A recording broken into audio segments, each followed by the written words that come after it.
Aku direndahkan oleh ibu mertua dengan hinaan yang menyakitkan hati. Dia bilang aku wanita miskin dan jelek, tidak pantas dengan anaknya. Dia tak tahu bahwa aku adalah anak CEO perusahaan tempat seluruh keluarganya bekerja. Ku buat dia syok saat tahu siapa aku sebenarnya.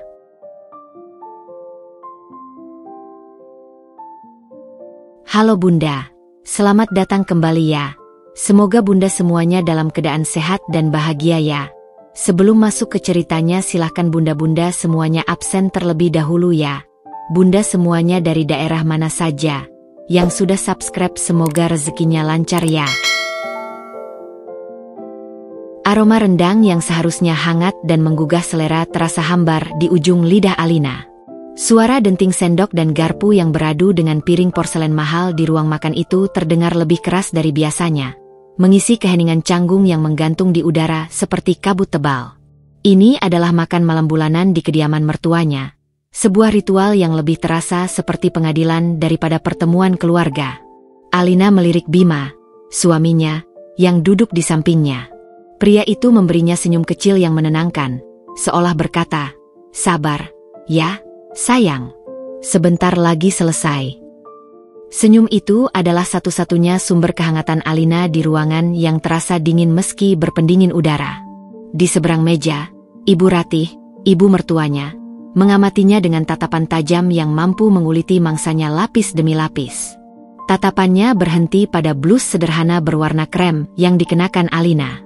"Blus MU ini, bahannya apa, Lin? Kelihatannya agak kasar." "Ya," ujar Ibu Ratih dengan nada yang dibuat seolah-olah hanya bertanya, namun penuh dengan belati penghakiman. "Lain kali kalau Bima gajian, minta dibelikan baju yang lebih pantas. Kamu sekarang istri seorang manajer. Penampilan itu nomor 1. Jangan sampai teman-teman arisan ibu mengira anak ibu salah pilih istri." Alina merasakan wajahnya memanas. Blus ini adalah salah satu favoritnya. Terbuat dari bahan linen berkualitas tinggi yang nyaman. Dibelinya saat berlibur di Kyoto tahun lalu. Tentu saja, ia tidak bisa mengatakannya. Dalam dunia Ibu Ratih, kualitas diukur dari merek yang terpampang, bukan dari kenyamanan atau cerita di baliknya. "Ini bahannya adem kok, Bu." "Alina suka," jawabnya dengan senyum yang dipaksakan, mencoba menjaga suaranya tetap tenang. "Oh, ya, tentu saja," sahut Ibu Ratih sambil meletakkan sendoknya dengan gerakan teatrikal. "Orang sepertimu mungkin sudah terbiasa dengan yang biasa-biasa saja. Ibu hanya khawatir, kasihan Bima. Dia bekerja keras di Nusantara Jaya Group, perusahaan besar itu. Reputasinya harus dijaga, dari pekerjaan sampai lingkungan rumah, termasuk istrinya." Nusantara Jaya Group. Nama itu selalu berhasil membuat sebuah simpul kecil di perut Alina. Perusahaan tempat Bima mendedikasikan hidupnya. Perusahaan tempat ayah mertuanya menghabiskan karir hingga pensiun. Perusahaan yang menjadi sumber kebanggaan terbesar keluarga ini. Dan perusahaan yang didirikan dan dimiliki oleh ayahnya. Inilah sandiwara yang harus ia jalani. Sandiwara yang ia ciptakan sendiri demi sebuah kemurnian bernama cinta. Ketika ia bertemu Bima 2 tahun lalu di sebuah kedai kopi kecil, ia adalah Alina, seorang desainer grafis lepas yang tinggal di apartemen sederhana. Bukan Alina Wijoyo, putri tunggal Hartono Wijoyo, CEO dan pemilik Nusantara Jaya Group. Ia lelah dengan pria-pria yang mendekatinya hanya karena nama belakangnya. Ia muak dengan kepura-puraan dan sanjungan palsu. Lalu datanglah Bima, dengan tatapannya yang tulus, tawanya yang lepas, dan cintanya yang tidak bersyarat pada Alina, si gadis sederhana. Ia jatuh cinta pada Bima yang melihatnya, bukan pada aset yang dimilikinya. Maka, ketika hubungan mereka menjadi serius, kebohongan sederhana itu terus berlanjut. Ia hanya mengatakan ayahnya seorang pensiunan pengusaha kecil dan ibunya telah tiada.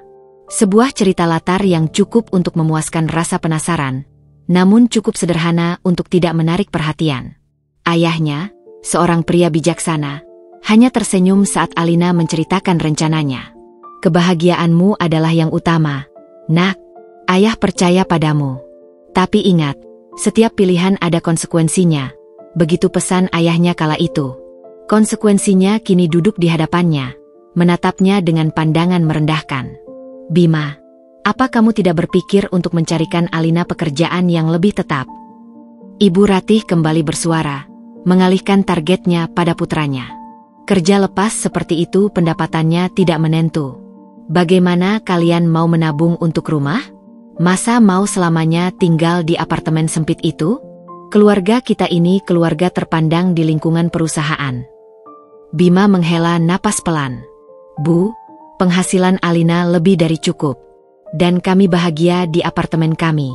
Yang penting kami bisa bersama. Bahagia, bahagia. Cinta tidak bisa untuk bayar cicilan. Bima, sentak Ibu Ratih. Lihat itu, anak Tante Santi, suaminya baru dipromosikan jadi direktur, langsung beli rumah di Pondok Indah. Istrinya juga dari keluarga pengusaha properti. Itu baru pasangan yang sepadan. Saling mengangkat derajat. Setiap kata-katanya adalah tamparan tak kasat mata bagi Alina. Miskin, jelek, tidak sepadan. Hinaan itu mungkin tidak terucap secara harfiah malam ini, tapi tersirat dalam setiap kalimatnya.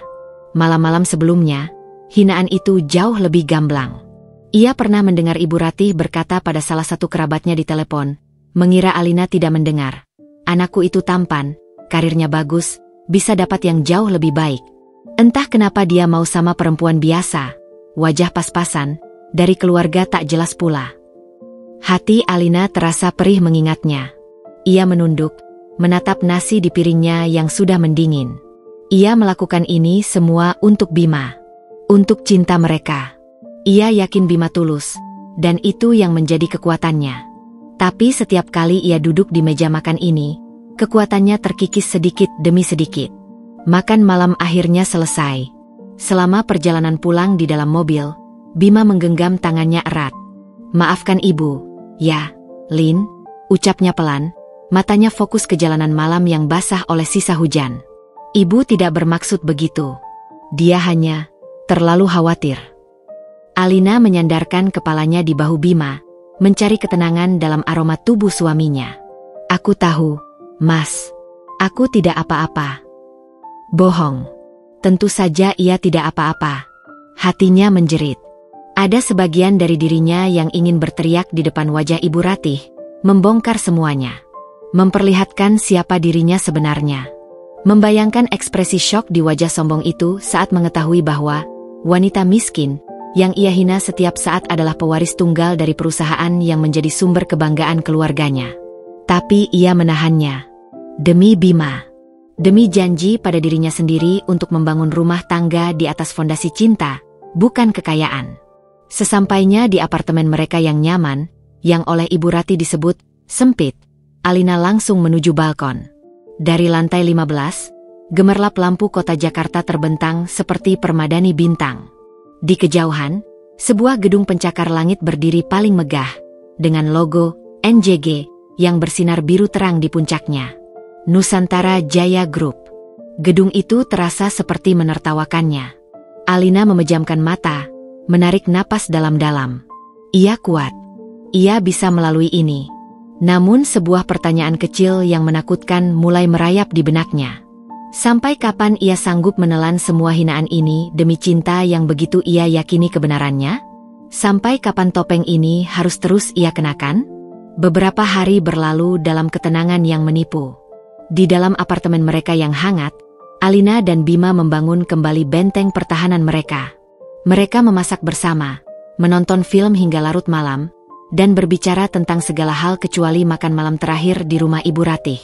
Keheningan tentang topik itu adalah kesepakatan tak terucapkan, cara mereka untuk menyembuhkan luka tanpa harus mengoreknya kembali. Alina hampir berhasil meyakinkan dirinya bahwa ia bisa terus hidup seperti ini, menikmati pulau kebahagiaan kecilnya bersama Bima dan menganggap badai di luar sana hanya sebagai gangguan sesaat. Hingga pada suatu Kamis sore, telepon genggamnya berdering. Nama, ibu mertua, terpampang di layar. Jantung Alina berdebar sedikit lebih kencang.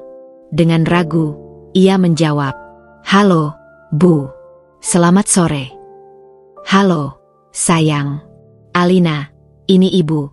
Suara Ibu Ratih terdengar anehnya manis, seperti madu yang dicampur sesuatu yang ganjil. "Kamu dan Bima akhir pekan ini ada acara?"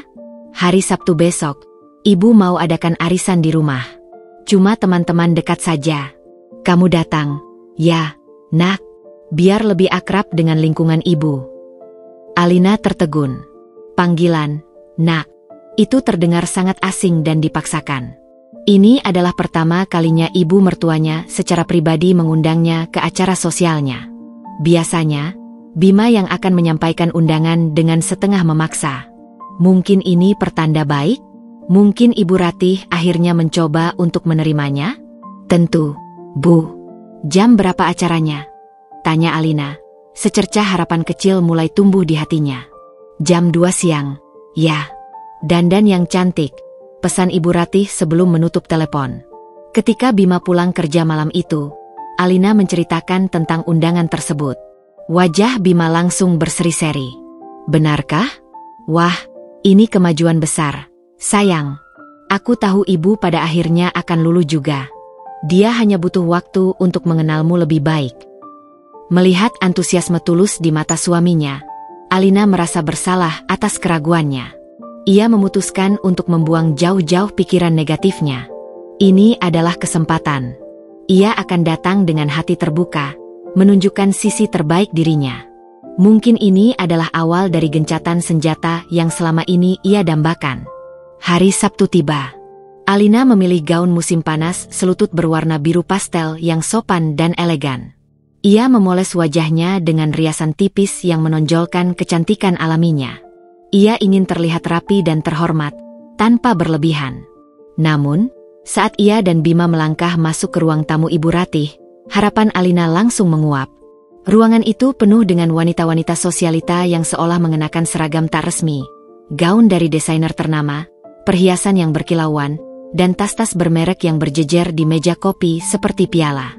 Mereka semua menatap Alina dari atas ke bawah dengan penilaian senyap, membuat gaun cantiknya terasa seperti pakaian murahan dari pasar loak. Ibu Ratih menyambut mereka dengan senyum lebar yang tidak mencapai matanya. Nah, ini dia Alina sudah datang. Sini, nak, ibu kenalkan dengan teman-teman ibu. Alina diseret dari satu kelompok ke kelompok lain. Setiap perkenalan terasa seperti interogasi. Oh, ini menantunya Ratih? Kerja di mana? Jadi desainer lepas? Oh, begitu. Aslinya dari mana? Ya? Keluarganya tinggal di mana? Alina menjawab setiap pertanyaan dengan sabar dan sopan, meski ia merasa seperti spesimen di bawah mikroskop. Obrolan kemudian beralih ke topik favorit mereka, pamer kekayaan. Mereka membahas liburan ke Eropa, tas edisi terbatas yang baru mereka beli, dan tentu saja, tentang suami-suami mereka yang menduduki posisi penting.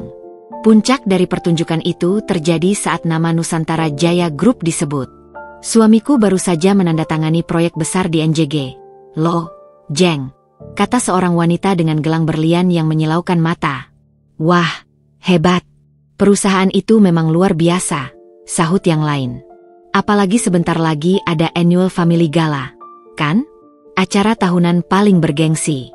Katanya tahun ini akan sangat mewah karena merayakan ulang tahun perusahaan yang ke-30.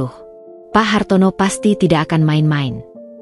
Jantung Alina berdebar kencang mendengar nama ayahnya disebut.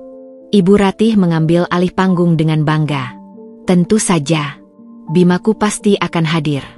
Dia kan salah satu manajer andalan di sana. Benar kan, Bim? Bima, yang dari tadi hanya diam sambil mengamati istrinya dengan cemas, mengangguk singkat. Iya, Bu. Semua manajer ke atas wajib hadir. Pasti Alina senang sekali, ya, bisa mendampingi Bima ke acara sebesar itu. Celetuk salah satu teman Ibu Ratih, matanya menatap Alina dengan tatapan yang sulit diartikan. Disinilah Ibu Ratih melancarkan serangan pamungkasnya.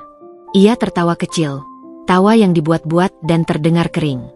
Ia menatap lurus ke arah Alina, memastikan semua mata di ruangan itu tertuju padanya.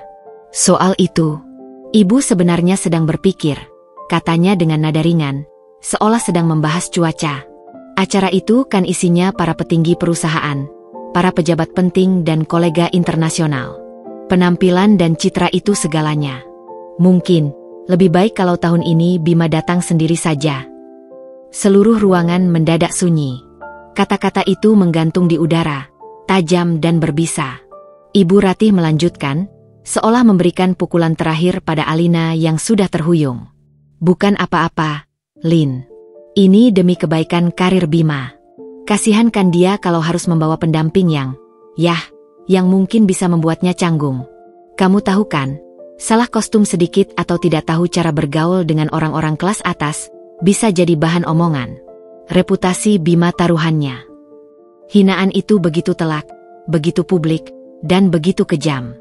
Ibu Ratih tidak hanya merendahkannya, tapi juga berusaha menghapus posisinya sebagai istri di momen paling penting dalam karir suaminya. Wajah Alina pucat pasi. Ia merasa semua udara di paru-parunya tersedot habis. Tawa kecil dan bisikan-bisikan mulai terdengar di antara para tamu. Cukup. Batasnya telah terlampaui. Sebelum Alina sempat berkata apa-apa, Bima bangkit berdiri. Wajahnya yang biasa tenang kini memerah karena amarah yang tak tertahankan. Cukup, Bu. Suaranya menggelegar, membuat semua orang terkejut. Alina ini istriku. Istri sahku. Ibu tidak punya hak sedikit pun untuk bicara seperti itu di depan semua orang. Kalau Alina tidak pergi ke pesta itu, maka aku juga tidak akan pergi. Tanpa menunggu jawaban, Bima menarik tangan Alina yang gemetar. Kita pulang, desisnya. Mereka berjalan keluar meninggalkan keheningan yang membeku dan tatapan puluhan pasang mata yang terperangah. Di dalam mobil, tak ada lagi genggaman tangan yang menenangkan.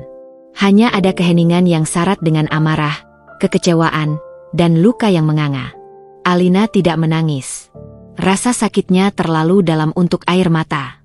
Undangan manis itu ternyata adalah jebakan, dan racun pahitnya kini telah menyebar ke seluruh pembuluh darahnya. Ini bukan lagi sekadar hinaan dalam sebuah makan malam keluarga. Ini adalah deklarasi perang terbuka. Dan dalam benak Alina, sebuah keputusan mulai terbentuk. Sebuah keputusan dingin yang akan mengubah segalanya. Sandiwara ini harus segera diakhiri. Pintu apartemen tertutup di belakang mereka, memisahkan mereka dari dunia luar, namun gagal membendung gelombang badai yang telah menerobos masuk ke dalam surga kecil mereka. Hening yang sama sekali tidak menenangkan menyelimuti ruangan. Bima melepaskan dasinya dengan satu sentakan marah, sementara Alina berdiri mematung di dekat pintu, tas tangannya masih tergantung kaku di bahunya. Aku akan bicara pada ibu. Bima akhirnya memecah kesunyian, suaranya serak dan berat. Kali ini benar-benar keterlaluan. Aku tidak akan membiarkan dia memperlakukanmu seperti ini lagi. Alina menatap suaminya. Ia bisa melihat kilat amarah yang tulus di mata Bima, juga rasa bersalah yang mendalam. Ia tahu Bima mencintainya, dan pembelaannya tadi adalah bukti nyata. Namun, untuk pertama kalinya, Alina sadar bahwa cinta saja tidak akan cukup untuk memenangkan peperangan ini. Bicara apa lagi, Mas? Jawab Alina pelan. Suaranya terdengar lebih dingin dan lebih tenang dari yang ia duga. Ia meletakkan tasnya di meja, gerakannya terukur dan disengaja.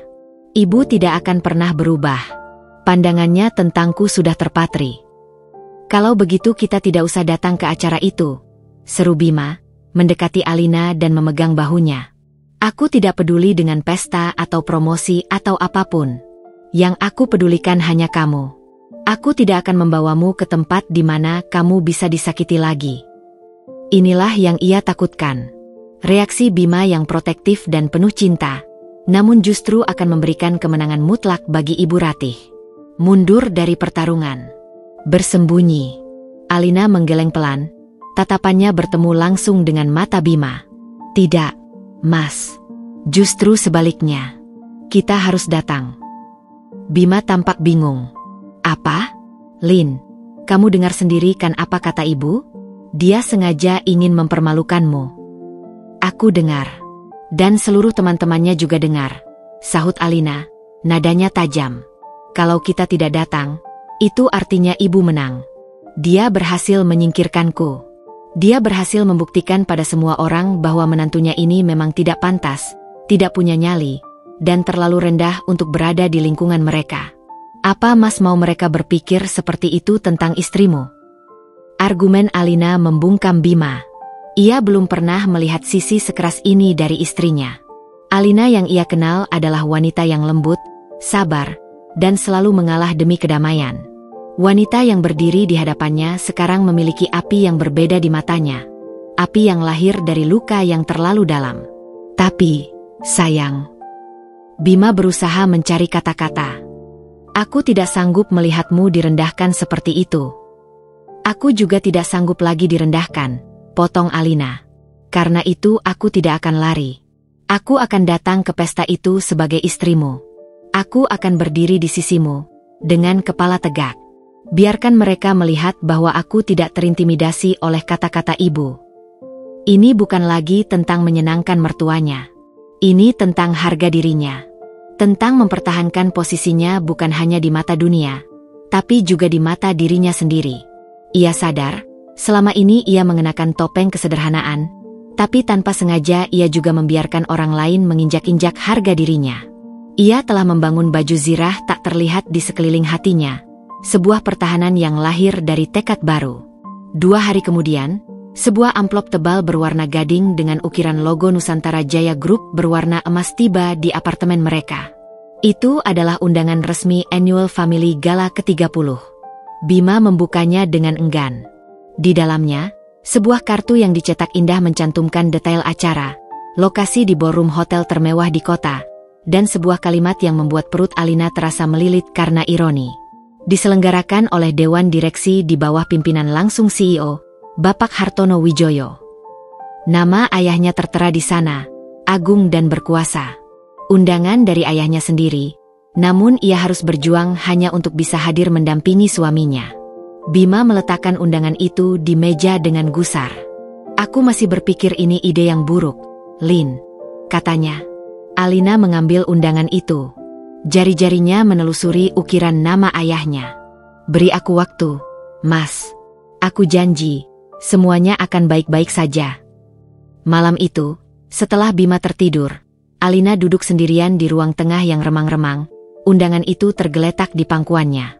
Ia menatap pantulan dirinya di layar televisi yang gelap.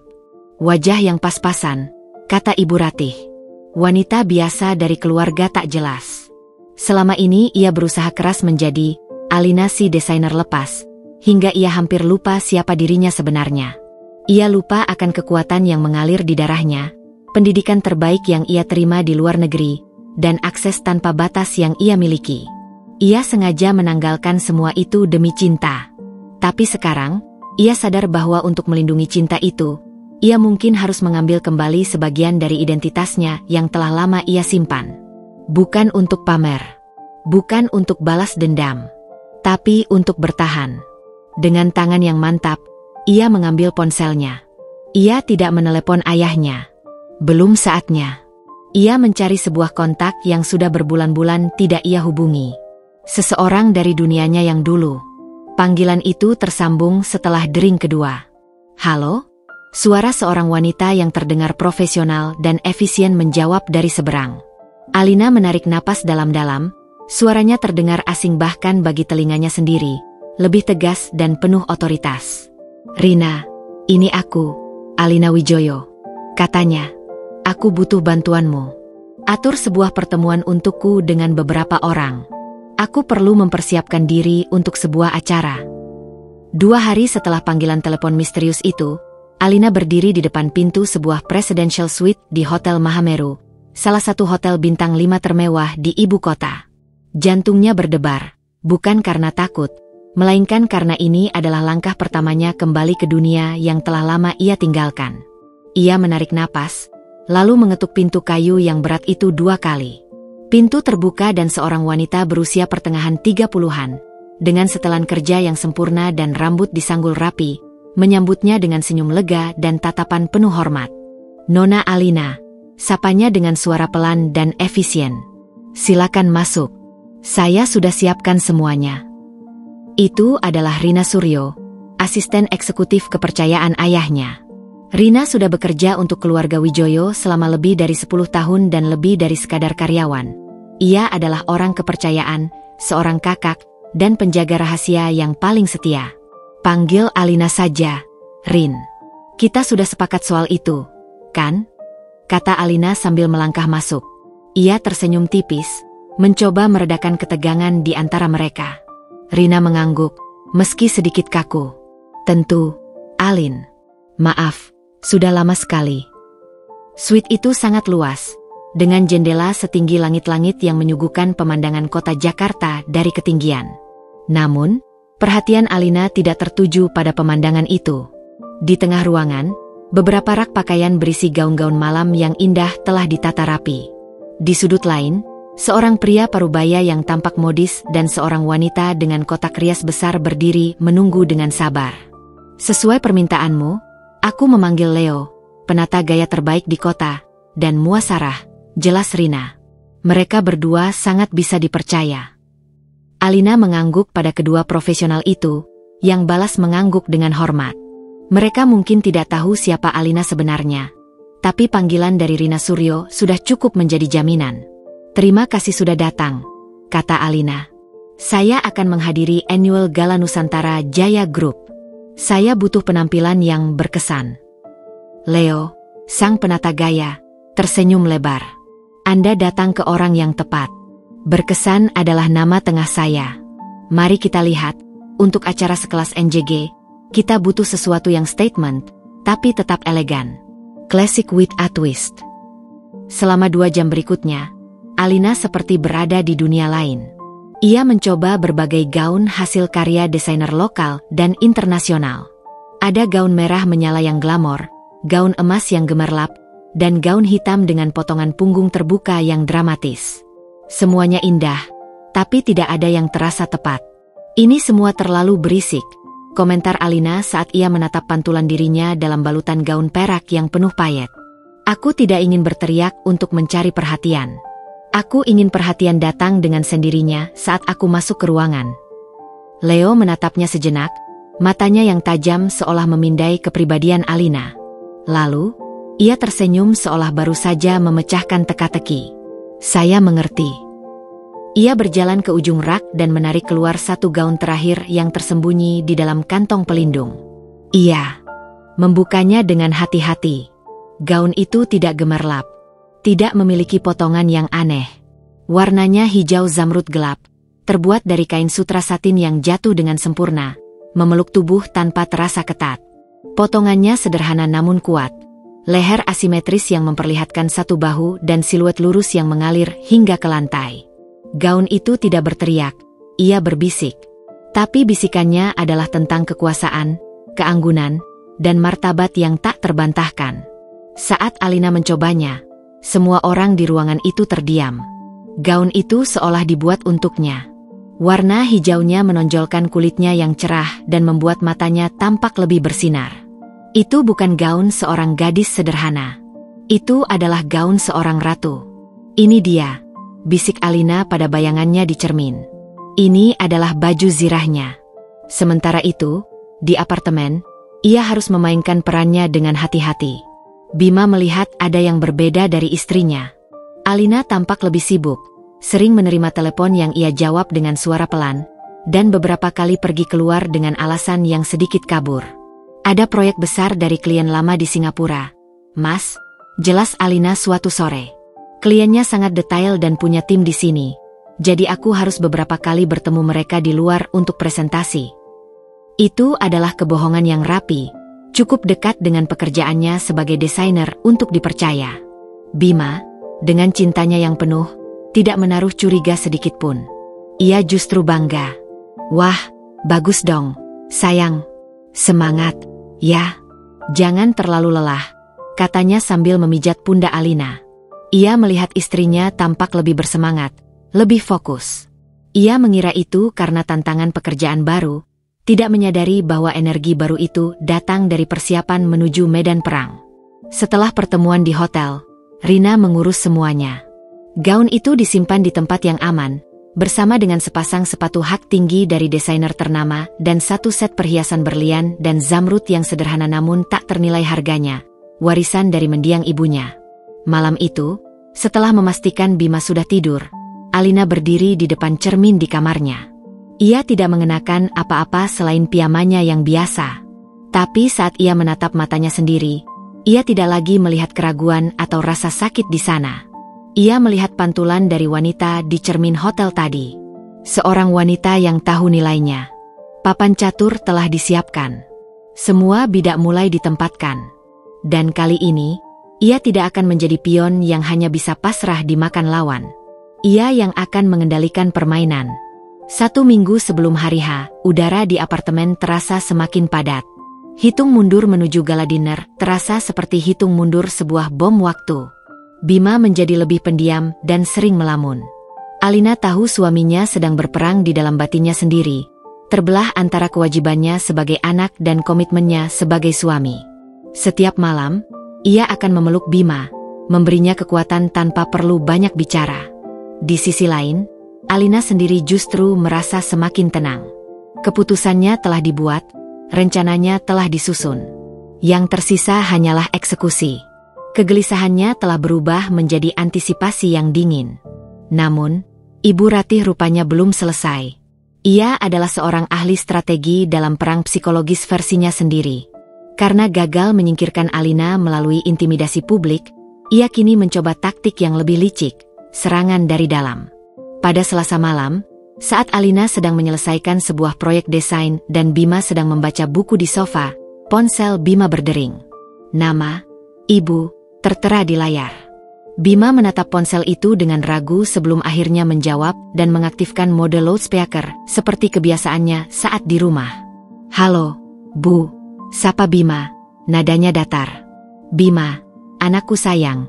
Suara Ibu Ratih terdengar lirih dan penuh kepalsuan, seolah sedang menahan tangis. "Kamu masih marah sama ibu? Kamu membentak ibumu di depan semua orang hanya karena perempuan itu. Hati ibu sakit sekali, Nak." Bima menghela napas panjang, jelas lelah dengan drama itu. "Ibu menelepon untuk ini?" "Bu, Alina itu istriku."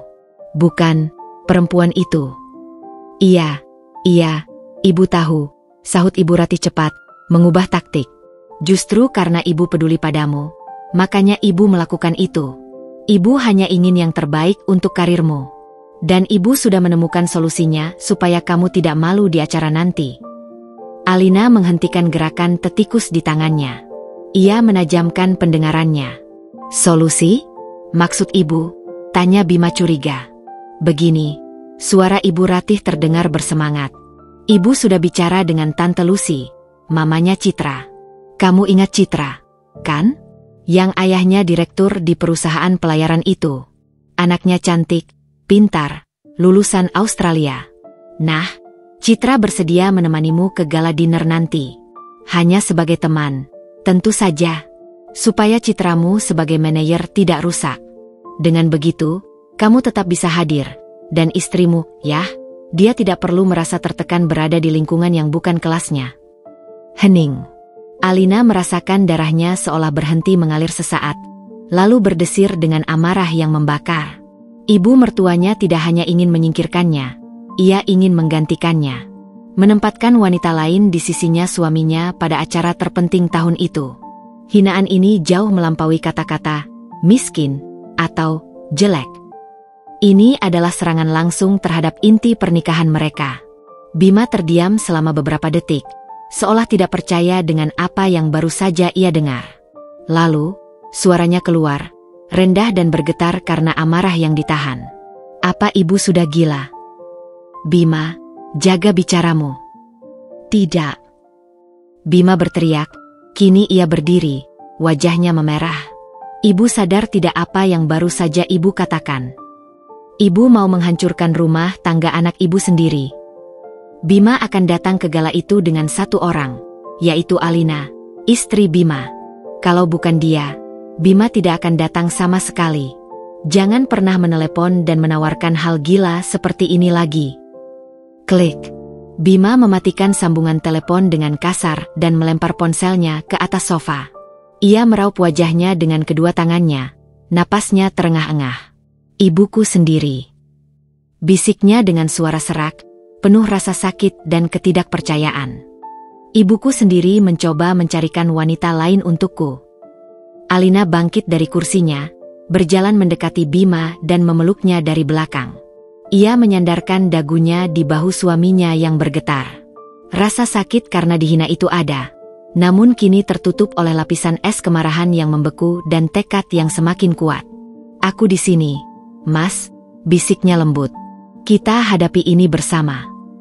Bima membalikkan badan dan memeluk Alina erat, seolah mencari perlindungan. "Maafkan aku, Lin. Maafkan aku atas nama ibuku." "Kamu tidak perlu minta maaf," kata Alina sambil menangkup wajah Bima. "Ini bukan salahmu. Dan sekarang, kita punya alasan lebih kuat untuk datang ke acara itu. Kita akan datang bersama, sebagai suami dan istri. Kita akan tunjukkan pada mereka semua." Bima menatap mata Alina. Ia melihat tidak ada lagi keraguan di sana. Hanya ada kekuatan. Kekuatan yang menular padanya. Ia mengangguk, amarahnya kini berubah menjadi sebuah determinasi. Malam itu, setelah Bima tenang, Alina berdiri di depan kalender di dapur mereka. Ia melingkari tanggal acara gala dinner dengan spidol merah. Hari Sabtu. 3 hari lagi. Ibu Ratih telah salah perhitungan. Ia pikir dengan melemparkan pion pengganti ke papan catur, ia bisa membuat Alina tersingkir. Ia tidak tahu bahwa tindakannya itu justru baru saja memberikan sang ratu alasan yang sempurna untuk melakukan skakmat. "Dia pikir dia bisa menggantikanku," batin Alina dengan dingin. Dia akan segera tahu, tidak ada yang bisa menggantikan seorang Wijoyo di acaranya sendiri. Sabtu. Hari yang ditunggu-tunggu sekaligus ditakuti itu akhirnya tiba. Mentari pagi bersinar terang, seolah tidak peduli pada badai emosi yang berkecamuk di dalam apartemen kecil di lantai 15 itu. Bima adalah gumpalan energi gugup. Ia mondar-mandir, berulang kali memeriksa setelan jas terbaiknya yang tergantung di lemari, dan terus bertanya pada Alina apakah mereka benar-benar siap untuk ini. Setiap dering telepon membuatnya tersentak. Khawatir itu adalah ibunya yang menelepon dengan ancaman atau drama baru. Sebaliknya, Alina adalah pusat ketenangan. Ia bangun pagi, melakukan yoga singkat di balkon untuk menjernihkan pikiran, dan membuatkan sarapan favorit Bima. Gerakannya tenang dan penuh tujuan. Di balik ketenangan itu, otaknya bekerja dengan presisi seorang jenderal yang meninjau kembali strategi perangnya untuk terakhir kali. Semua bidak sudah berada di posisinya. Siang hari, Alina mengecup kening Bima. "Mas, aku harus pergi sekarang. Ada final cek dengan tim klienku di hotel mereka. Katanya ada bonus besar kalau presentasiku hari ini lancar. Doakan aku, ya." Ini adalah bagian terakhir dari alibinya. "Aku akan bersiap-siap di sana saja sekalian, biar tidak bolak-balik dan kena macet. Nanti kita ketemu langsung di lobi hotel tempat acara jam 7 malam. Oke?" Bima, yang terlalu sibuk dengan kegugupannya, hanya mengangguk setuju. "Hati-hati, ya, sayang. Kabari aku kalau sudah selesai." 1 jam kemudian, Alina bukan lagi melangkah masuk ke apartemen sederhana, melainkan kembali ke Presidential Suite Hotel Mahameru. Ruangan itu telah diubah menjadi markas komando. Rina sudah menunggu dengan senyum tegang, sementara Leo dan Sarah siap dengan peralatan tempur mereka. Sisir, kuas rias, dan gaun hijau zamrud yang tergantung anggun seperti sebuah bendera kemenangan. "Semua siap?" tanya Alina, suaranya tegas. "Siap, Nona," jawab mereka serempak. 4 jam berikutnya adalah sebuah ritual transformasi. Sarah merias wajah Alina dengan sapuan yang ahli, menciptakan tampilan smoky eye yang lembut namun tajam, dan bibir berwarna nude yang elegan. Rambutnya yang biasa tergerai lurus kini ditata dalam sanggul modern yang rumit namun terlihat mudah, dengan beberapa helai rambut membingkai wajahnya dengan lembut. Terakhir, gaun itu, baju zirahnya. Dengan bantuan Rina, Alina mengenakannya. Kain sutra yang dingin terasa menyatu dengan kulitnya. Saat ia berdiri di depan cermin besar, ia nyaris tidak mengenali dirinya sendiri. Wanita di cermin itu memancarkan aura kekuatan dan kepercayaan diri yang tak tergoyahkan. Perhiasan peninggalan ibunya menjadi sentuhan terakhir. Anting zamrud dan kalung berlian simpel yang bersinar di lehernya. Ia bukan lagi Alina yang biasa. Ia adalah Alina Wijoyo. Pukul 18.45, Bima sudah menunggu di lobi Hotel Fairmont, lokasi acara. Ia tampak gagah dengan setelan jas hitamnya, namun wajahnya pias karena tegang. Ia terus memeriksa arlojinya, bertanya-tanya di mana Alina. Apakah kliennya menahannya? Apakah Alina berubah pikiran? Tepat pukul 19, sebuah sedan Mercedes-Benz S-Class hitam legam berhenti dengan mulus di depan lobi. Bukan taksi atau mobil pesanan online yang biasa mereka naiki. Seorang sopir berseragam turun dan membukakan pintu belakang. Bima mengerutkan kening. Siapa tamu penting ini?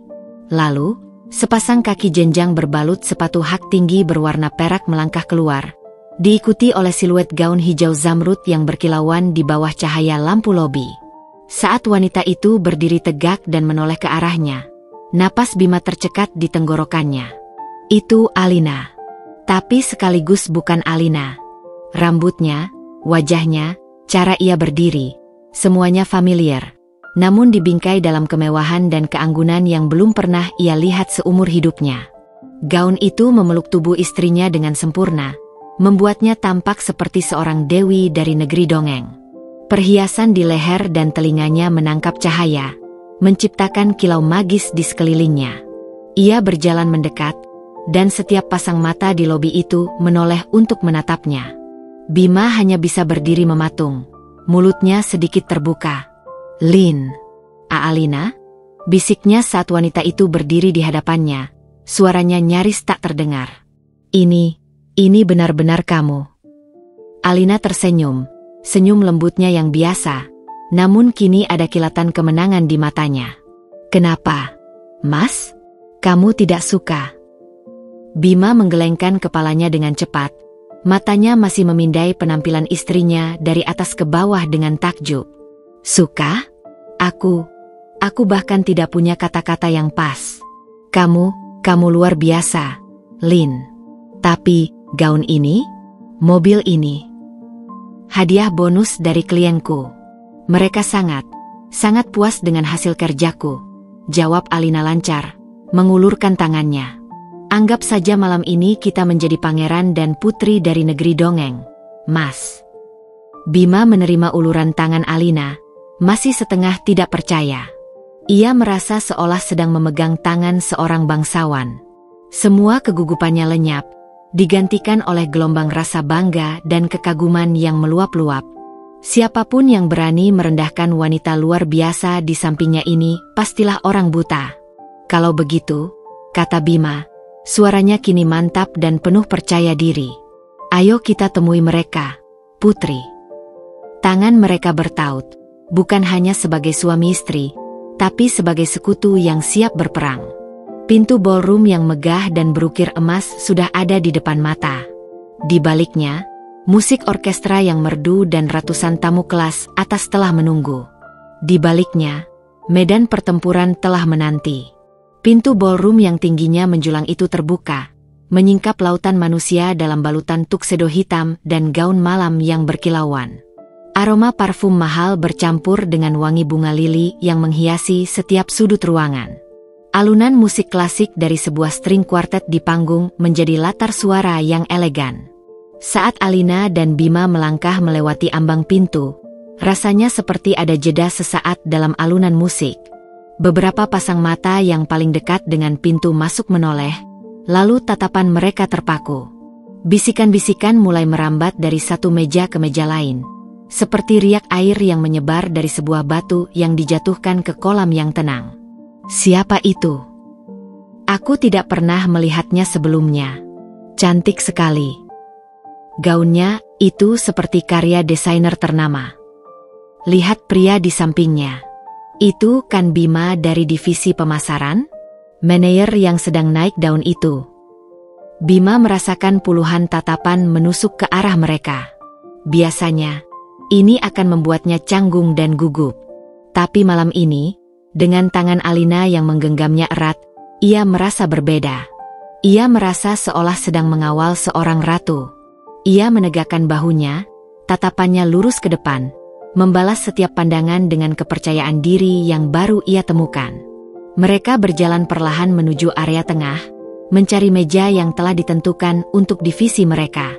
Langkah mereka yang serempak dan penampilan mereka yang memukau membuat mereka menjadi pusat perhatian. Rekan-rekan kerja Bima yang melihatnya hanya bisa melongo. Mereka mengenal Bima sebagai manajer yang ramah dan pekerja keras, tapi mereka belum pernah melihat sisi ini darinya. Sisi yang penuh wibawa dan didampingi oleh wanita yang begitu memesona. Dari seberang ruangan, di sebuah meja bundar yang paling strategis, Ibu Ratih sedang tertawa bersama teman-teman sosialitanya. Wajah-wajah yang sama yang Alina temui di acara arisan tempo hari. "Anakku Bima itu memang agak keras kepala," kata Ibu Ratih, melanjutkan pembicaraan mereka sebelumnya. "Tapi pada akhirnya, dia pasti sadar mana yang terbaik untuk karirnya. Ibu yakin dia akan datang sendiri malam ini." "Tentu saja, Jeng." Anak laki-laki itu selalu mendengarkan ibunya. Timpal Tante Lucy, ibu dari Citra, wanita yang hendak dijodohkan dengan Bima. Gadis itu sendiri duduk di samping ibunya, mengenakan gaun merah muda yang mencolok, wajahnya penuh harap. Tepat saat itu, salah satu temannya menyikut lengan Ibu Ratih. "Ratih, lihat itu," bisiknya, matanya menunjuk ke arah pintu masuk. Ibu Ratih menoleh dengan angkuh, siap untuk melihat putranya datang sendirian dan membuktikan ucapannya benar. Namun, senyum di wajahnya membeku. Matanya menyipit, mencoba memproses pemandangan di hadapannya. Ia melihat Bima, putranya, berjalan dengan gagah. Tapi ia tidak sendirian. Di sisinya, ada seorang wanita dalam balutan gaun hijau zamrud yang tampak luar biasa mahal dan elegan. "Si siapa wanita itu?" tanya Ibu Ratih, suaranya tercekat. Ia belum bisa melihat wajahnya dengan jelas dari kejauhan. "Tidak tahu, tapi kelihatannya dari keluarga kaya raya," komentar temannya yang lain, penuh kekaguman. Saat pasangan itu berjalan semakin dekat ke arah cahaya, Ibu Ratih akhirnya bisa melihat wajah wanita itu dengan jelas. Dunia seolah berhenti berputar. Gelas minuman di tangannya hampir terlepas. Itu Alina. Muka menantunya yang ia sebut pas-pasan. Tapi, bagaimana mungkin? Wanita ini berdiri dengan postur yang sempurna, riasannya tanpa celah, dan gaun itu sendiri terlihat lebih mahal dari seluruh perhiasan yang ia kenakan malam ini. Ada aura yang berbeda, aura yang membuat Ibu Ratih merasa kecil dan terintimidasi. Itu tidak mungkin," bisik Ibu Ratih pada dirinya sendiri. Matanya menolak untuk percaya. Alina, yang sedari tadi menyadari tatapan mertuanya, kini menoleh ke arah meja mereka. Ia tidak tersenyum sinis. Ia hanya memberikan senyum tipis yang sopan, sebuah senyuman yang mengandung 1000 makna. Senyuman itu seolah berkata, "Aku di sini, sesuai janjiku." Bima, yang mengikuti arah pandangan istrinya, melihat meja ibunya. Ia melihat ekspresi syok di wajah ibunya, kebingungan di wajah Tante Lucy, dan kekecewaan di wajah Citra. Untuk pertama kalinya, ia tidak merasa bersalah. Ia merasa puas. "Ayo, Mas. Meja kita di sebelah sana," bisik Alina, dengan lembut menarik lengan Bima, mengalihkan perhatiannya. Mereka melanjutkan langkah mereka, meninggalkan Ibu Ratih yang masih mematung, wajahnya pucat pasi. Badai telah tiba, bukan dengan gelegar petir yang memekakan telinga, melainkan dengan bisikan angin yang dingin dan menusuk, yang membuat semua orang bertanya-tanya. Siapa sebenarnya wanita yang baru saja mengguncang seluruh ruangan ini? Alina dan Bima akhirnya tiba di meja nomor 17, tempat beberapa manajer dari divisi pemasaran dan pasangan mereka sudah duduk. Sambutan yang mereka terima sangat hangat.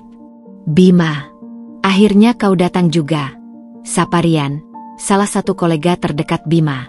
Matanya langsung beralih ke Alina dengan tatapan kagum. "Dan ini pasti Alina. Wow, Bima, kau menyembunyikan istri secantik ini selama ini." Pipi Alina sedikit merona, namun ia membalas sapaan itu dengan senyum anggun. "Halo, Rian. Senang akhirnya bisa bertemu langsung." Semua orang di meja itu terpesona. Mereka memperkenalkan diri satu persatu, dan Alina menanggapi semuanya dengan ramah dan cerdas. Ia bisa mengikuti obrolan tentang tren pasar, lalu beralih dengan mulus ke topik film terbaru. Ia sama sekali tidak terlihat seperti wanita canggung dan tidak tahu pergaulan seperti yang digambarkan Ibu Ratih. Bima, melihat istrinya diterima dengan begitu baik, merasa dadanya dipenuhi kebanggaan.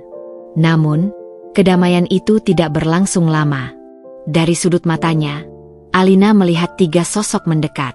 Ibu Ratih, dengan senyum kaku yang dipaksakan, berjalan di depan. Di belakangnya, Tante Lucy dan putrinya, Citra, mengikuti seperti 2 pengawal yang siap menyerang. Bima, Alina, sapa Ibu Ratih saat tiba di meja mereka. Suaranya sengaja dibuat cukup keras untuk menarik perhatian semua orang di sana. Kalian tidak menyapa Ibu. Bima hendak berdiri, namun Alina memberinya isyarat kecil dengan tangannya, memintanya tetap tenang. Selamat malam, Bu, sapa Alina dengan sopan, suaranya tetap jernih. Mata Ibu Ratih memindai penampilan Alina dari atas ke bawah sekali lagi, kali ini dari jarak dekat. Rasa tidak percaya di wajahnya bercampur dengan kedengkian. Ia harus menemukan cara untuk meruntuhkan topeng ini. Alina, sayang, Ibu benar-benar hampir tidak mengenalimu, katanya, nadanya manis namun penuh racun. Gaunmu ini indah sekali. Pasti mahal, ya. Kamu sewa di mana? Ibu harus beritahu teman-teman arisan Ibu, pelayanannya pasti bagus sekali. Kata sewa diucapkan dengan penekanan yang tajam, sebuah tuduhan yang jelas. Kamu hanya berpura-pura, kamu tidak pantas mengenakan ini. Seluruh meja terdiam.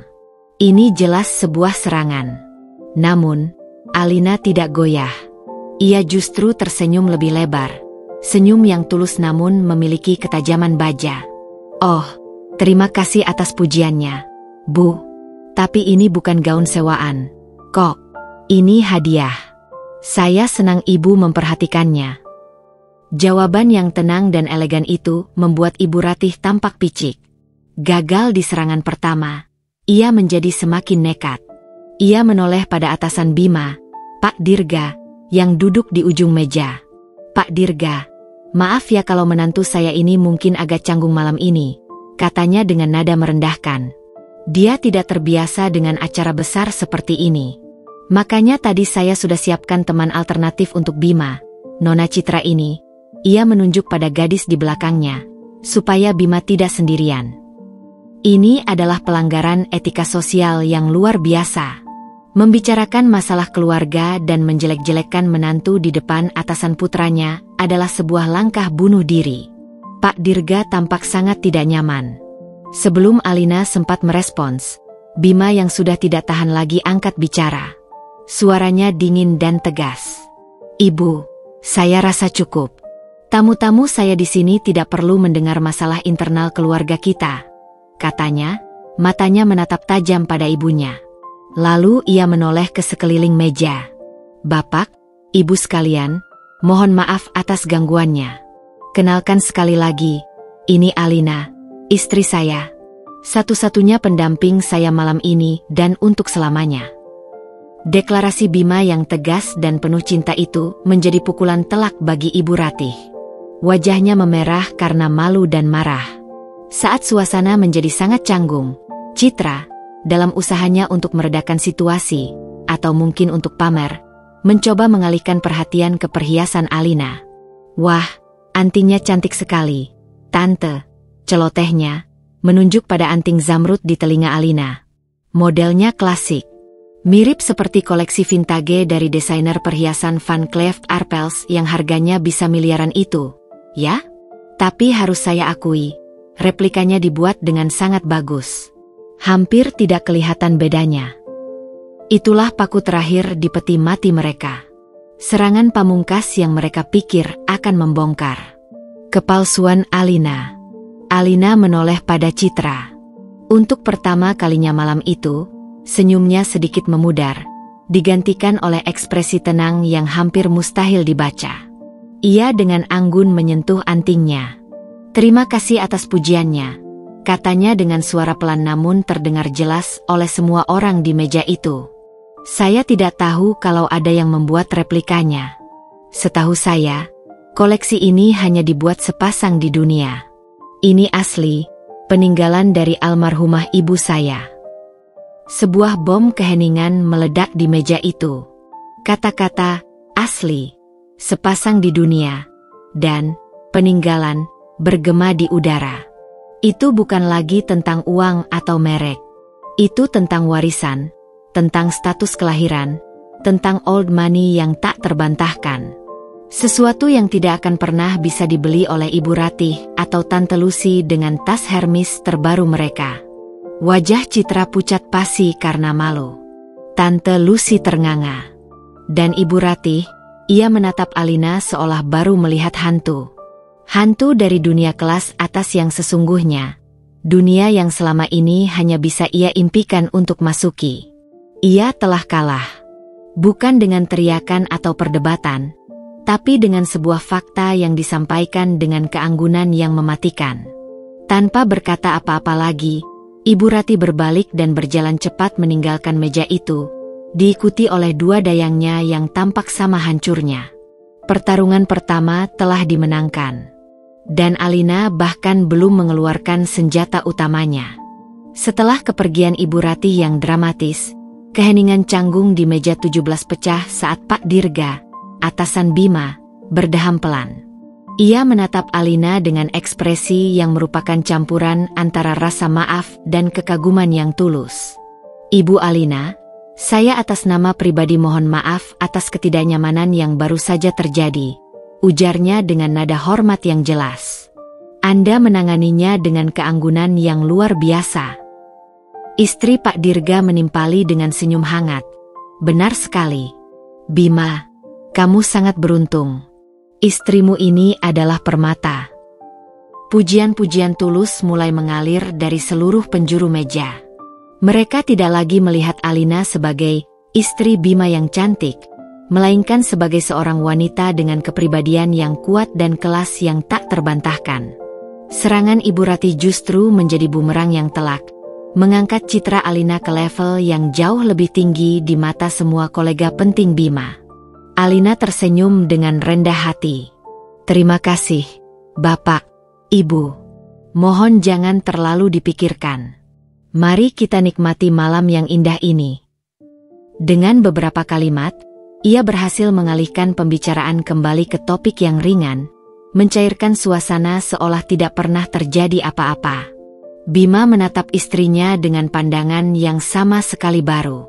Malam ini, ia melihat lapisan-lapisan kepribadian Alina yang belum pernah ia ketahui sebelumnya.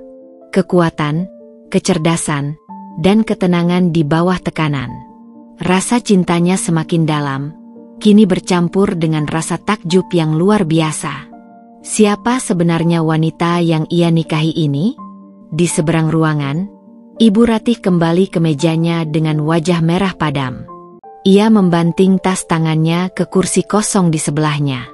Tidak masuk akal. Ini semua tidak masuk akal, desisnya pada Tante Lucy. Peninggalan ibunya? Omong kosong.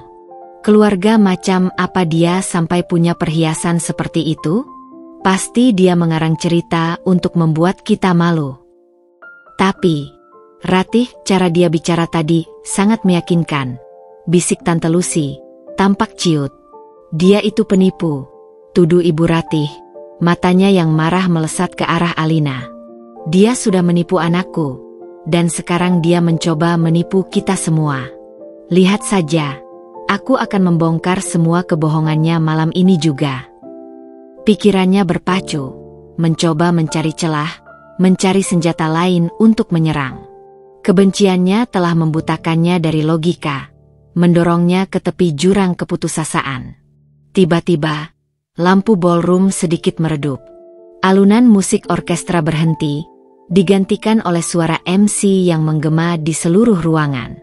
Hadirin sekalian, para tamu terhormat, selamat malam. Kini tibalah kita pada puncak acara yang kita nanti-nantikan setiap tahunnya.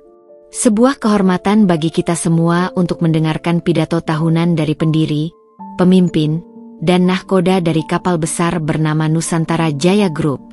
Mari kita sambut dengan tepuk tangan yang paling meriah, Bapak Hartono Wijaya. Seluruh ruangan bergemuruh oleh tepuk tangan. Ratusan orang berdiri memberikan standing ovation saat seorang pria berusia akhir 50-an berjalan dengan langkah mantap menuju panggung. Pria itu memancarkan aura wibawa yang tenang namun kuat. Jas yang ia kenakan sempurna, dan senyumnya hangat namun penuh otoritas. Bima ikut berdiri, matanya berbinar penuh kekaguman.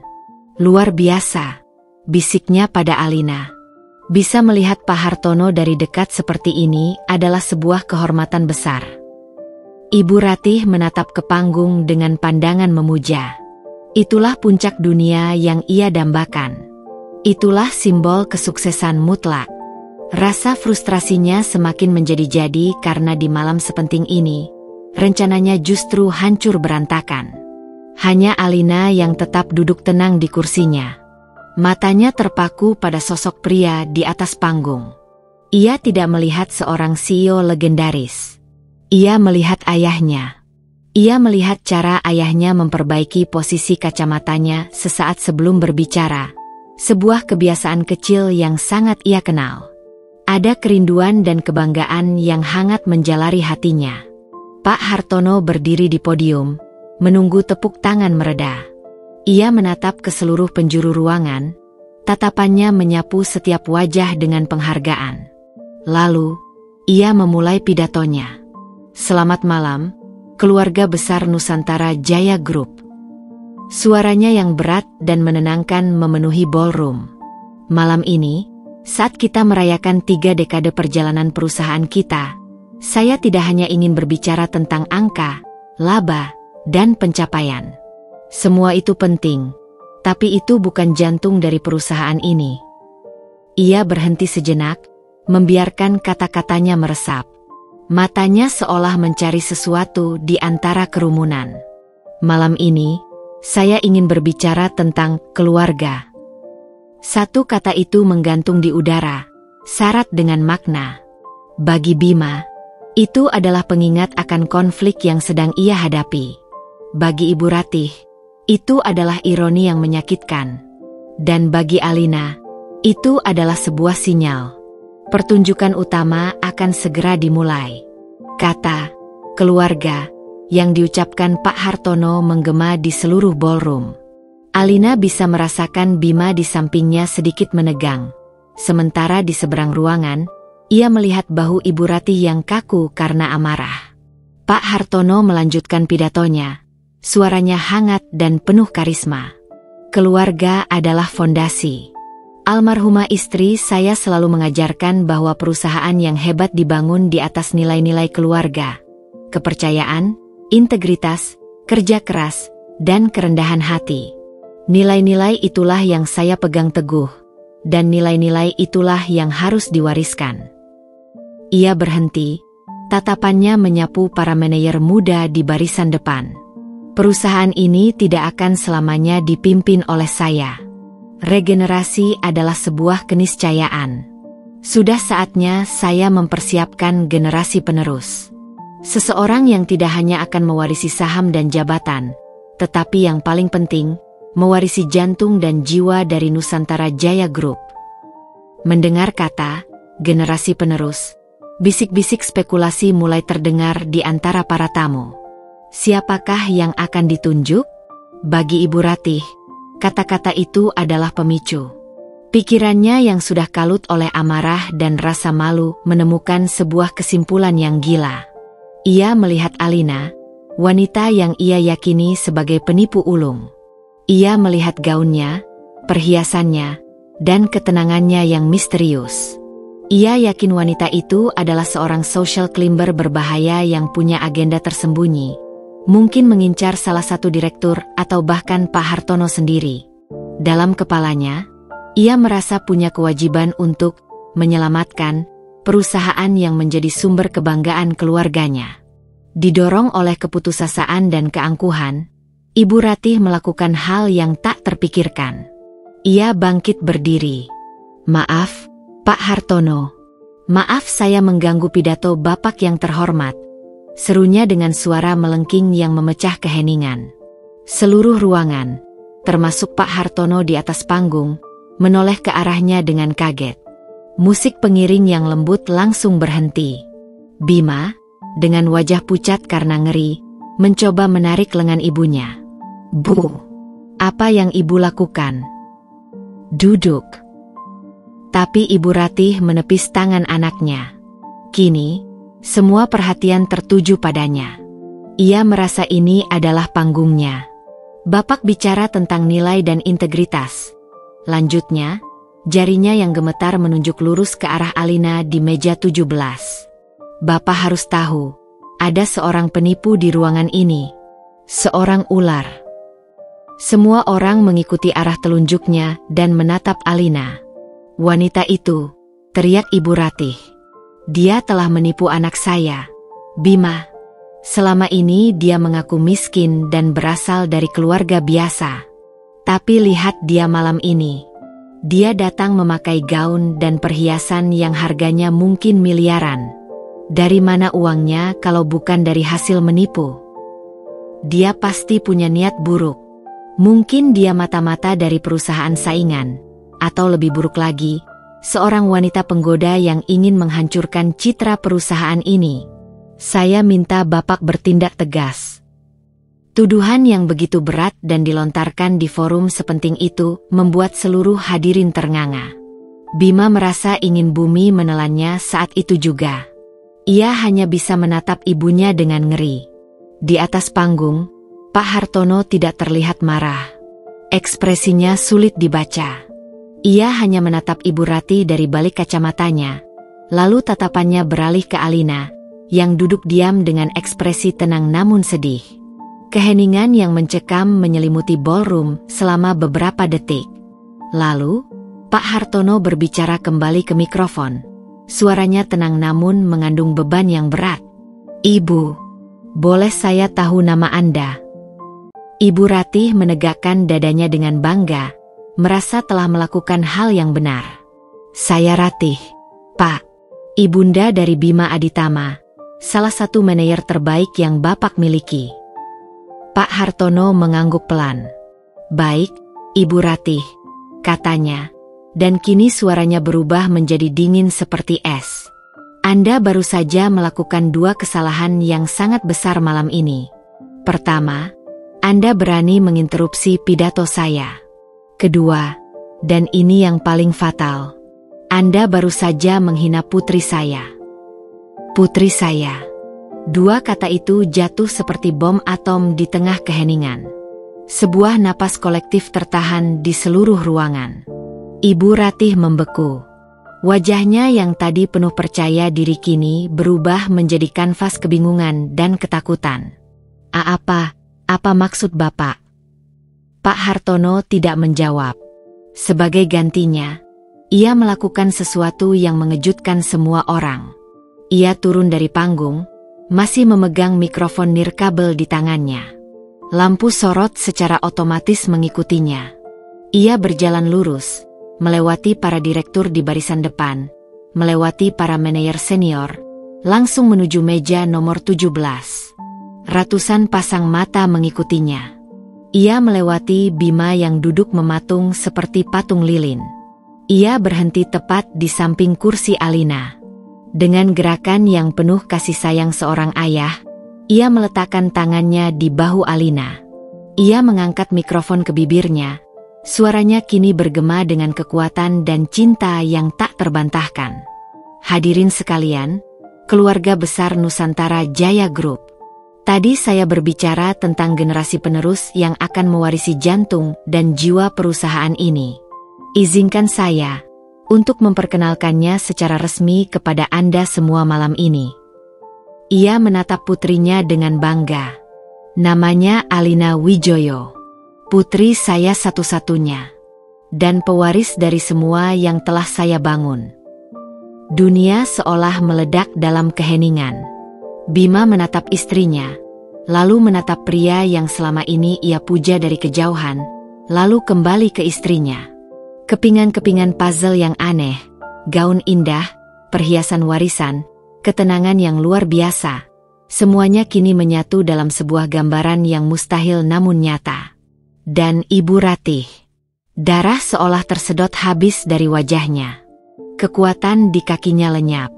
Ia menatap Alina, lalu Pak Hartono, lalu kembali ke Alina. Wanita miskin. Wajah pas-pasan. Tidak sepadan. Penipu. Semua hinaan yang pernah ia lontarkan berputar kembali di kepalanya seperti badai, kini menghantamnya dengan kekuatan 1000 kali lipat.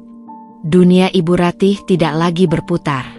Dunianya telah hancur berkeping-keping.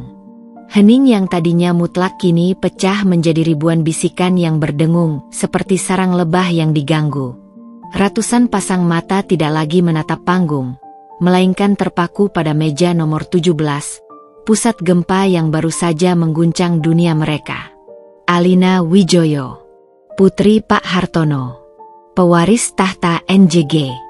Fakta itu terasa begitu surreal, seperti sebuah adegan dari sinetron yang menjadi kenyataan. Di tengah pusaran kekacauan itu, Pak Hartono menunjukkan kelasnya sebagai seorang pemimpin. Ia mengangkat mikrofonnya sekali lagi, suaranya tetap tenang dan berwibawa, seolah interupsi dramatis tadi hanyalah sebuah gangguan kecil. Mohon maaf atas sedikit drama keluarga, katanya dengan senyum tipis. Seperti yang saya katakan, keluarga memang penuh kejutan. Sekarang, mari kita semua kembali menikmati hidangan dan malam yang indah ini. Dengan beberapa kalimat itu, ia secara efektif menutup insiden tersebut dari pembahasan publik lebih lanjut, sebuah perintah halus yang dipahami oleh semua orang di ruangan itu. Ia kemudian memberikan isyarat pada MC untuk melanjutkan acara. Musik kembali mengalun, para pramusaji kembali bergerak, namun suasana di ballroom tidak akan pernah sama lagi. Fokus semua orang kini beralih pada para pelaku utama drama. Ibu Ratih berdiri membeku di tempatnya. Semua mata yang tadinya menatapnya dengan rasa ingin tahu kini berubah menjadi tatapan kasihan, cemooh, dan penghinaan. Teman-teman sosialitanya, termasuk Tante Lucy, perlahan menjauhkan kursi mereka, menciptakan jarak seolah ia adalah penderita penyakit menular. Ia benar-benar sendirian. Dunia yang ia bangun di atas keangkuhan dan status sosial semu kini runtuh menimpanya. Ia telah melakukan dosa terbesar, menghina putri mahkota di hadapan sang raja sendiri. Rasa malu yang luar biasa panas menjalari wajahnya, diikuti oleh gelombang dingin teror akan konsekuensi yang akan ia hadapi. Tanpa sepatah kata pun, ia berbalik. Langkahnya kaku pada awalnya, lalu semakin cepat, hingga ia praktis berlari keluar dari ballroom, meninggalkan tas dan harga dirinya yang telah hancur lebur. Bima melihat ibunya melarikan diri, namun kakinya terasa terpaku di lantai. Kepalanya berputar hebat. Pria yang ia idolakan sebagai pemimpin adalah ayah mertuanya. Perusahaan tempat ia bekerja adalah milik keluarga istrinya. Dan istrinya, wanita lembut yang ia cintai karena kesederhanaannya, ternyata adalah wanita paling berkuasa di ruangan itu. Pak Hartono menepuk pundak Bima pelan. "Kita bicara nanti, nak," katanya dengan suara kebapakan, sebelum beralih pada Alina. Ia menatap putrinya dengan tatapan yang rumit, bangga, lega, sekaligus penuh permintaan maaf. "Sudah waktunya, Alin." Alina mengangguk, matanya sedikit berkaca-kaca. Setelah ayahnya kembali berbaur dengan para direksi, meninggalkan ruang bagi mereka berdua, Bima akhirnya menoleh pada Alina. Ia menatap wajah istrinya, mencoba mencari sosok yang ia kenal di tengah kebenaran yang baru dan mengguncang ini. "Alina." Suaranya serak. "Kenapa? Kenapa kamu tidak pernah memberitahuku?" Pertanyaan itu tidak mengandung tuduhan, hanya kebingungan yang mendalam dan sedikit rasa sakit. Alina meraih tangan Bima, menggenggamnya erat.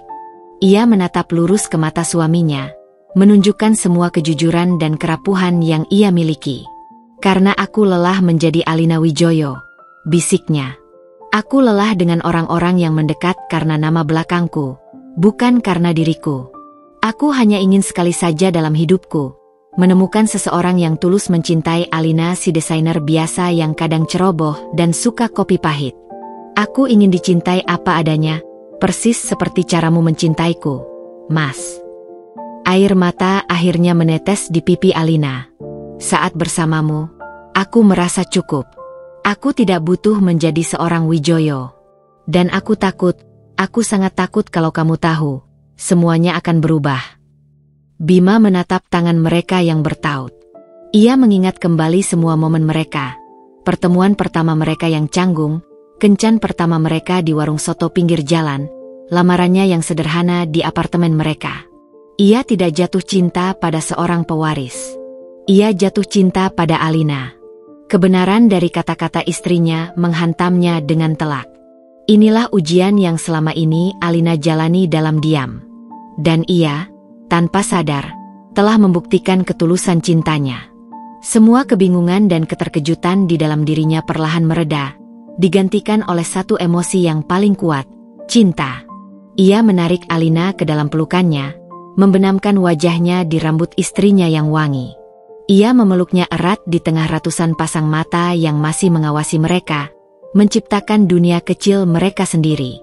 Aku tidak peduli siapa ayahmu, atau perusahaan apa yang kamu miliki, bisik Bima tepat di telinga Alina. Yang aku tahu, kamu adalah Alinaku. Kamu adalah istriku.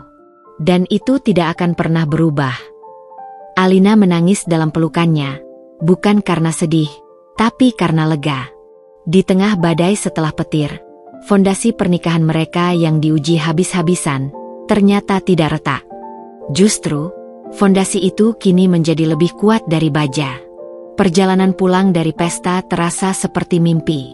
Di dalam keheningan mobil Mercedes yang mewah, Alina dan Bima duduk berdampingan, tangan mereka masih bertaut erat.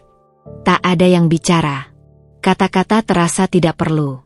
Mereka baru saja melewati badai paling dahsyat dalam hidup mereka, dan kini yang tersisa hanyalah kelelahan dan kelegaan yang aneh.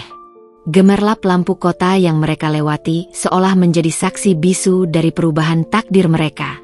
Ketika mereka tiba di gedung apartemen mereka yang sederhana, kontrasnya terasa begitu tajam. Mereka keluar dari mobil mewah yang dikemudikan sopir pribadi, melewati lobi yang familiar, dan masuk ke dalam unit apartemen mereka yang oleh Ibu Rati disebut sempit. Namun malam ini, tempat itu terasa seperti surga. Sebuah benteng perlindungan dari dunia luar yang baru saja dijungkir balikan. Hal pertama yang Alina lakukan adalah melepaskan sepatu hak tingginya.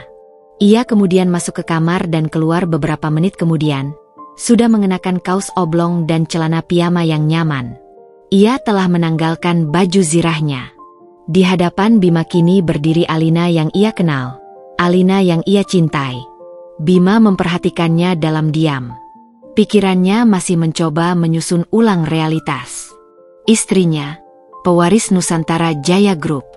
Ayah mertuanya, Hartono Wijoyo. Semua terasa begitu besar, begitu agung, hingga ia merasa dirinya sangat kecil. Mas, panggil Alina lembut, seolah bisa membaca kerisauan di wajah suaminya. Ia duduk di samping Bima di sofa. Kamu baik-baik saja? Bima menatap Alina, matanya penuh dengan emosi yang campur aduk. Aku tidak tahu, Lin.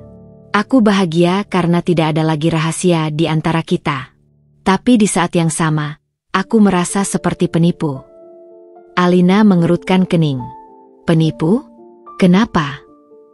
Semua orang di kantor akan melihatku berbeda sekarang, kata Bima, suaranya pelan. Setiap pencapaianku, setiap promosi yang mungkin akan aku dapatkan nanti, mereka akan berpikir aku mendapatkannya bukan karena kerja kerasku, tapi karena aku adalah suamimu, menantu CEO. Aku takut kehilangan harga diriku, Lin. Ini adalah ketakutan yang tulus, lahir dari integritas yang selama ini Bima junjung tinggi. Alina meraih kedua tangan suaminya, menatapnya dengan tatapan yang mantap. Dengar, Mas, katanya. Justru sebaliknya. Kamu adalah bukti hidup dari semua yang ayah yakini. Ayah selalu bilang, ia lebih menghargai karakter daripada gelar. Dan kamu, tanpa tahu siapa aku, telah mencintai putrinya dengan tulus. Kamu meraih posisimu sekarang dengan keringatmu sendiri, jauh sebelum aku datang. Fakta bahwa kamu adalah suamiku tidak mengurangi nilaimu. Justru itu membuktikan bahwa aku punya standar yang sangat tinggi dalam memilih pasangan hidup. Kata-kata Alina yang penuh keyakinan itu seperti balsam yang menenangkan jiwa Bima yang kalut.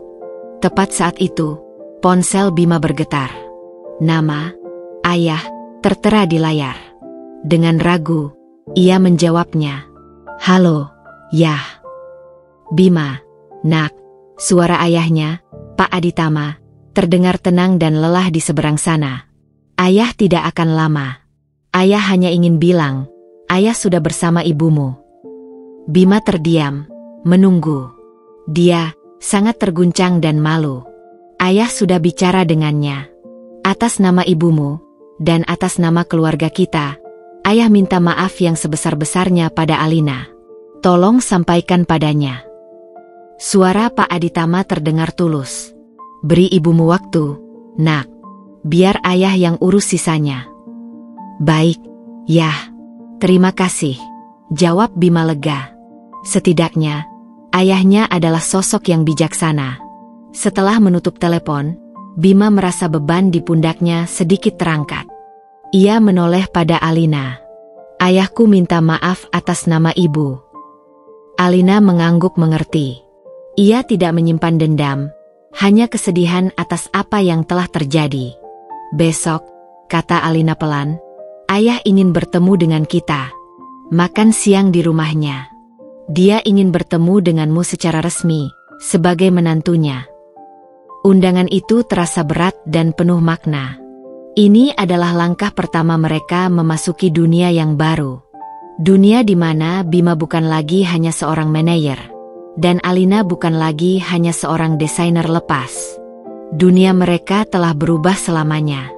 Tapi saat Bima menatap mata Alina di tengah keheningan apartemen mereka, ia tahu satu-satunya dunia yang paling berarti baginya masih utuh. Bahkan kini terasa lebih kuat dari sebelumnya. Fajar akan segera datang, membawa serta babak baru dalam hidup mereka. Dan mereka akan menghadapinya bersama-sama. Keesokan harinya, matahari bersinar lebih hangat, seolah ikut merayakan fajar yang baru bagi Alina dan Bima. Perjalanan menuju kediaman Hartono Wijoyo terasa sangat berbeda dari perjalanan ke acara manapun yang pernah mereka datangi. Kali ini, Bima bukan pergi untuk menemui seorang CEO. Ia pergi untuk makan siang dengan ayah mertuanya.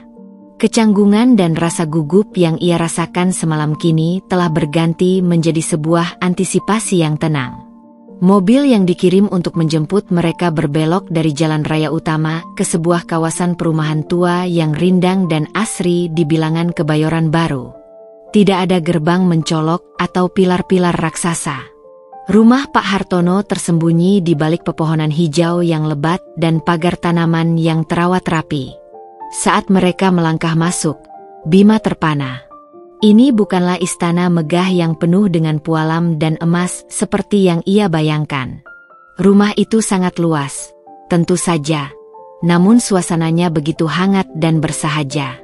Dindingnya dipenuhi rak-rak buku yang menjulang tinggi, lukisan-lukisan karya maestro Indonesia, dan yang paling menyentuh, foto-foto keluarga di setiap sudut. Ada foto Alina kecil dengan kuncir dua, foto Pak Hartono saat muda bersama mendiang istrinya, foto-foto liburan mereka. Ini bukan etalase kekayaan. Ini adalah sebuah rumah yang penuh dengan cinta dan kenangan. Di ambang pintu, Pak Hartono menyambut mereka. Tidak dengan setelan jas CEO-nya, melainkan dengan kemeja polo sederhana dan celana katun. Ia tersenyum lebar. Senyum seorang ayah yang tulus. Selamat datang di rumah, sapanya, lalu menatap Bima dan mengulurkan tangannya. Selamat datang, Nak Bima. Panggilan, Nak, dan jabat tangan yang erat itu langsung melunturkan sisa-sisa kegugupan Bima. Ia merasa diterima. Makan siang berlangsung dengan santai di teras belakang yang menghadap ke sebuah taman yang rimbun. Mereka berbicara tentang hal-hal ringan, pekerjaan Bima, tanpa menyinggung jabatannya, hobi Alina, bahkan tentang pertandingan sepak bola semalam. Bima melihat sisi lain dari Pak Hartono. seorang pria yang bisa tertawa lepas dan menikmati percakapan sederhana.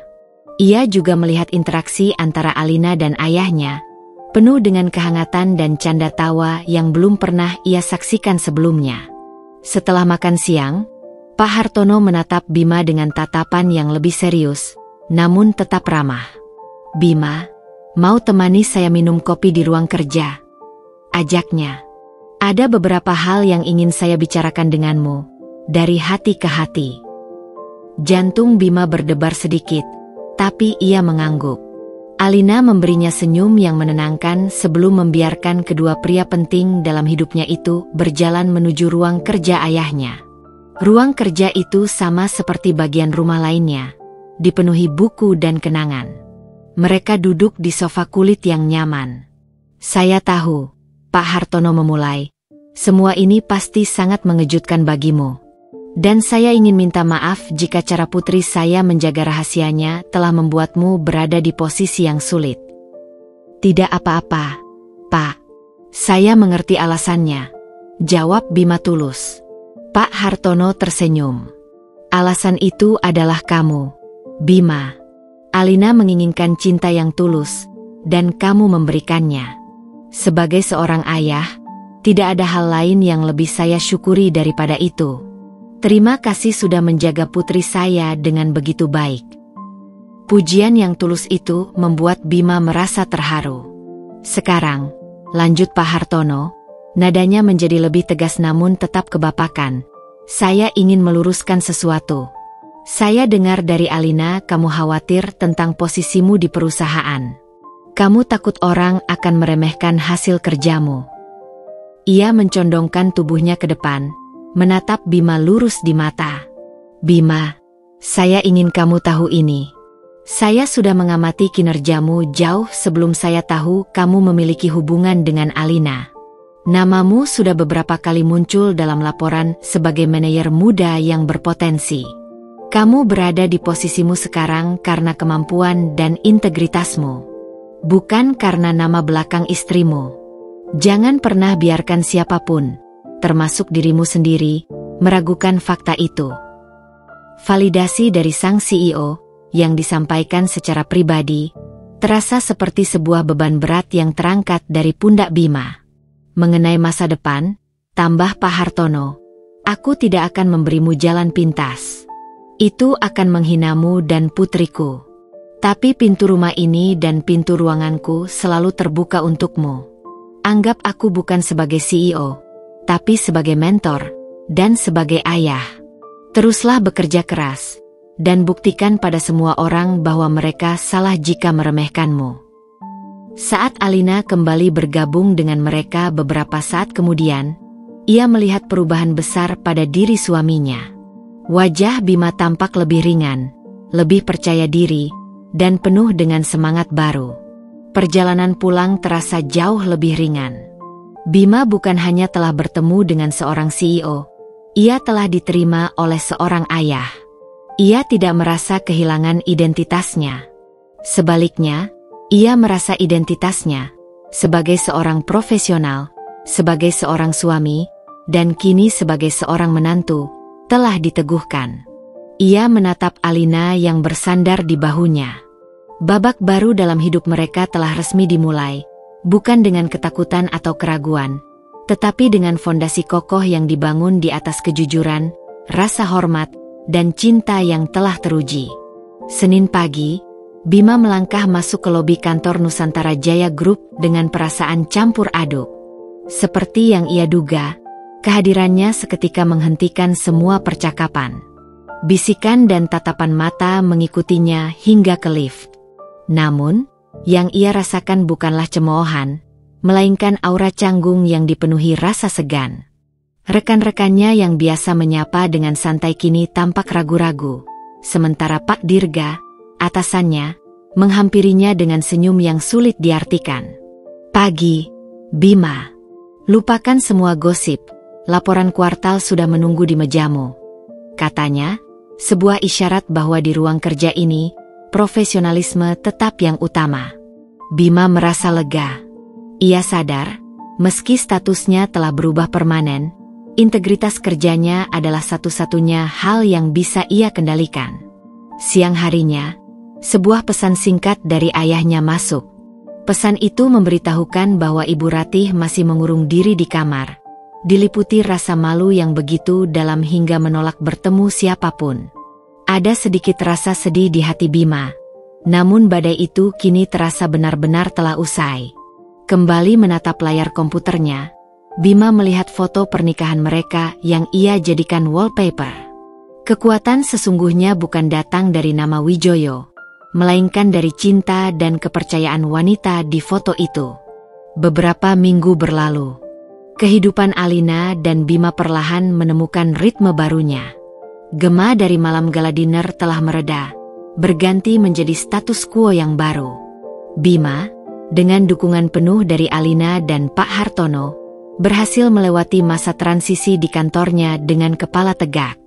Profesionalismenya membungkam para peragu, dan ia justru mendapatkan rasa hormat yang lebih besar. Kini, giliran Alina yang melangkah ke babak barunya. Suatu sore, ia duduk berhadapan dengan ayahnya di ruang kantor sang CEO di puncak menara NJG. Ini bukan lagi kunjungan rahasia, melainkan pertemuan resmi pertama mereka untuk membahas masa depan. Ayah ingin kamu mulai bergabung di Dewan Direksi sebagai penasihat khusus, kata Pak Hartono. Ini akan menjadi langkah awal bagimu untuk belajar seluk-beluk perusahaan secara mendalam. Alina mengangguk. Aku siap, Yah. Tapi, aku punya satu syarat. Pak Hartono menaikkan alisnya, tertarik.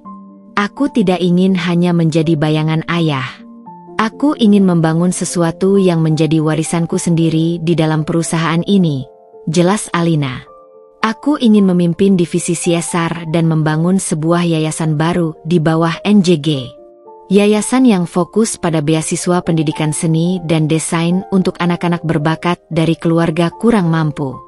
Aku ingin menggunakan kekuatan perusahaan ini untuk memberi kesempatan pada mereka yang punya mimpi, sama sepertiku dulu.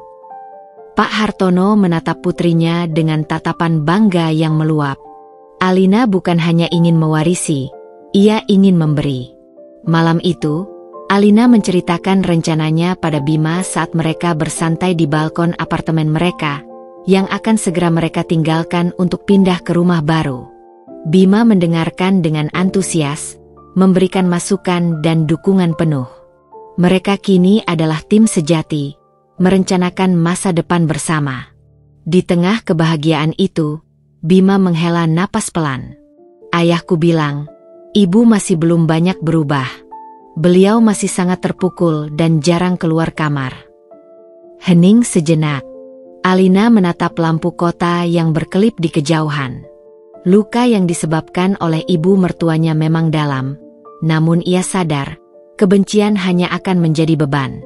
Mas, katanya lembut, mungkin sudah waktunya aku menemuinya. Bima menoleh, terkejut. Kamu yakin, Lin? Setelah semua yang dia lakukan padamu? Justru karena itu, jawab Alina, suaranya mantap. Aku tidak melakukannya untuk dia. Aku melakukannya untuk kita. Untuk kedamaian keluarga kita di masa depan. Kita tidak bisa membangun jembatan baru ke depan jika jembatan lama di belakang kita masih runtuh. Ia telah memenangkan pertempuran di ballroom yang megah. Kini, ia harus menghadapi sebuah tantangan terakhir yang jauh lebih sulit. Menawarkan perdamaian di sebuah ruangan sunyi yang penuh penyesalan. Seminggu kemudian, Alina menghentikan mobilnya di depan rumah mertuanya. Rumah yang dulu terasa seperti medan pertempuran kini tampak sunyi. Bima, yang menemaninya, menggenggam tangannya erat. Aku akan tunggu di sini. Panggil aku kalau kamu butuh apa-apa. Alina mengangguk, memberinya senyum penuh keyakinan, lalu melangkah keluar.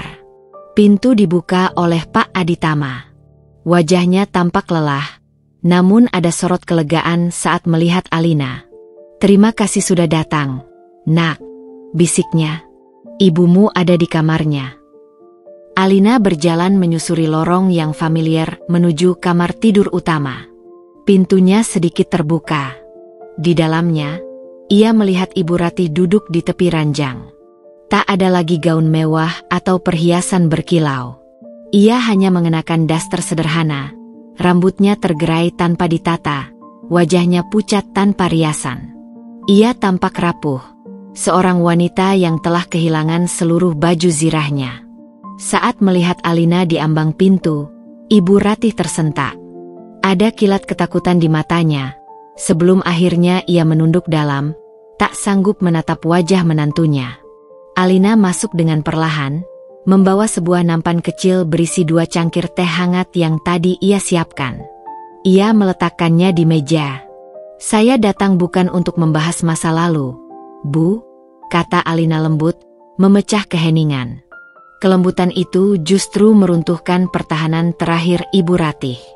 Bahunya bergetar, dan isak tangis yang tertahan akhirnya pecah. "Maafkan Ibu, Nak Alina." Lirihnya disela tangis. "Maafkan semua hinaan Ibu, semua kata-kata jahat itu. Ibu malu sekali. Ini adalah permintaan maaf yang tulus, lahir dari kehancuran dan penyesalan yang paling dalam." Alina duduk di sampingnya, bukan untuk memeluk, tapi untuk memberinya ruang. "Semua orang bisa berbuat salah, Bu.